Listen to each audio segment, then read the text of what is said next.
Have you ever thought about what it would take to get a true do-over? To actually go back home after you've burned every single bridge? Well, let's dive into this incredible story about rebellion, about being lost, and about the absolutely shocking nature of a second chance.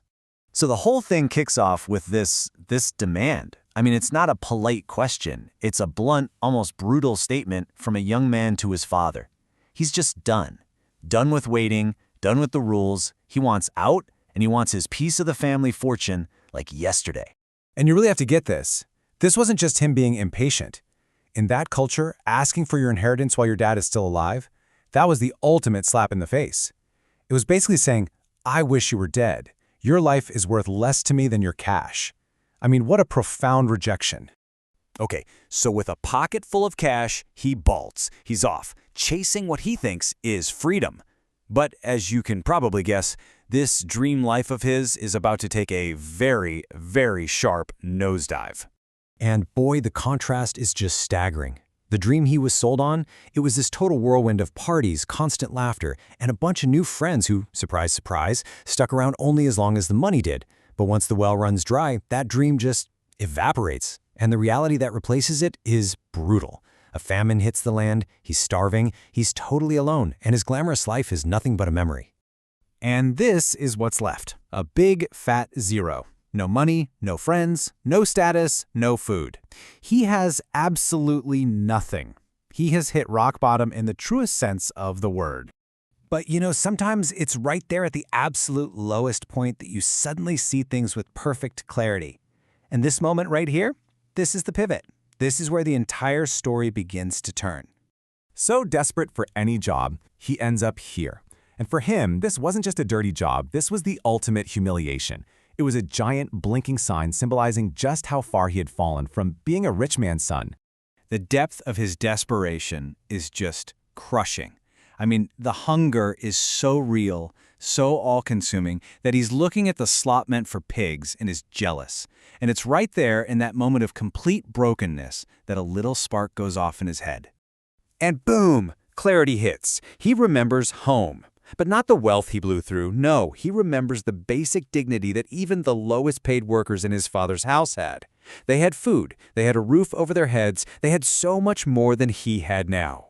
So he comes up with a plan, but it's a really humble one. He knows he's given up any right to be called a son.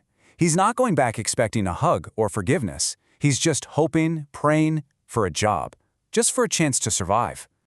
Really, after everything he's done, after that massive disrespect he showed his father, is there any chance at all for him? What kind of welcome could he possibly be expecting? So he starts the long journey home, and this is no victory lap. This is a walk of shame, where every single step is heavy with the weight of expecting judgment, expecting rejection. You can just imagine what's going through his head, right? He's starting this journey just drowning in shame for what he did. He's physically weak from hunger. And in his mind, the final destination is total rejection. He's probably rehearsed his little speech 100 times, getting ready to beg for a servant's job.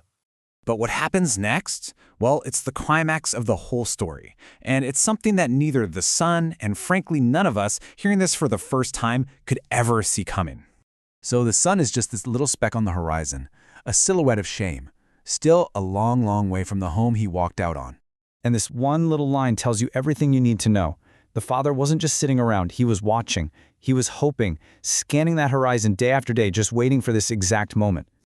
Instead of that cold shoulder the son was steeling himself for, instead of the righteous lecture he 100% deserved, an elderly, dignified man in that culture would never run. It was considered shameful. But this father, he throws all that dignity out the window. He runs, not with anger, but with this overwhelming wave of compassion and love, literally closing the distance his son had created between them. The son tries to get his rehearsed speech out. He's trying to confess, trying to plead for that servant's job. He's ready to accept whatever punishment is coming his way. But the father doesn't even let him finish. He basically cuts him off, completely ignoring the whole "make me a servant" thing. Instead, he starts shouting these commands: the best robe, to cover his shame and restore his honor, a ring, to restore his authority and place in the family, and a feast, a huge party to celebrate. See, this isn't just forgiveness. This is complete, total, unbelievable restoration. This is the father's joyous shout, This is the heart of the whole story. The son saw himself as a failure who deserved to be a slave, but the father only ever saw one thing, his beloved son, who had finally come home. And that's really the big takeaway, isn't it? The son's journey back was long and painful and filled with shame, but it ended in an embrace. Because the father's love was never based on the son's performance. It was just there, constant, patient, and waiting for him to turn around. So I'll just leave you with this to chew on. This story pushes this radical idea of grace, of a forgiveness that just shatters our expectations. It asks us to wonder, what if love and acceptance aren't always things we have to earn, but are sometimes just given, freely, just waiting for us to turn back towards home?